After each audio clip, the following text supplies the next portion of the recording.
This is a Makita powered electric bike that I built. It's actually has a 48 volt motor and speed controller, but I set it up to run on Makita batteries. So you can see here, I've set it up actually so that you can just slot in these Makita batteries. It can run on 2. It can also run on 4 if you want more range. Now the Makitas themselves are 18 volts each, so together it's a 36 volt system. So that doesn't quite work for the 48 volt hub motor and speed control that we have up here. So what we actually needed here is a DC booster.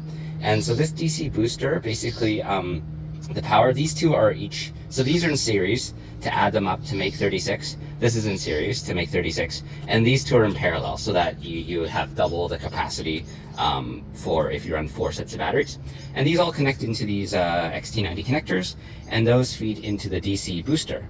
So the DC booster, it actually has a little screwdriver thing that you can adjust to set the output voltage. So this outputs, and below here, under here, is where the speed controller lives. So I've set this up to be, I don't know if you can see this here, it's kind of dark, 55. So 55 volts is what is coming out from here. So this voltmeter actually, unfortunately, doesn't read the actual batteries, it just reads the output. So you actually have to check the battery status separately, but it does tell you, you know, that it's outputting the right voltage here.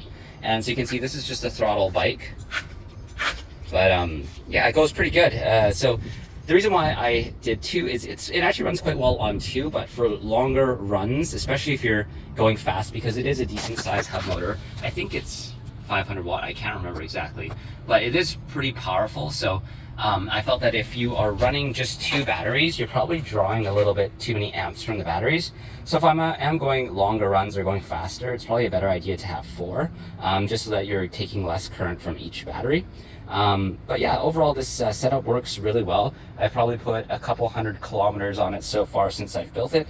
And it's nice that this is just a toolbox here so that I put a little lock on there once I, you know, park it to kind of lock away the batteries. So I'll hop on the bike and I'll show you how it goes.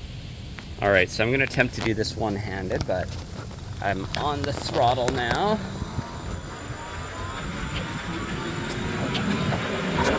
Still long, probably going about, I can get up to about 30 or 40. Just on the brakes now, but yeah, it runs pretty well. So I'll go one more acceleration run. And that was without pedaling. So there we go. All right, that's a little better. So you can see here.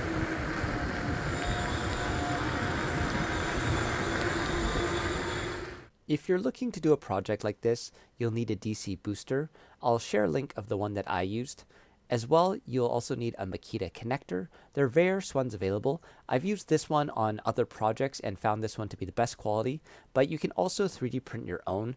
What I ended up doing is modifying a file that I found on Thingiverse, and you can buy the Makita connectors that go in here and attach the battery for fairly cheap online, so it's not too hard to do. Overall, this was a really fun project that I enjoyed putting together.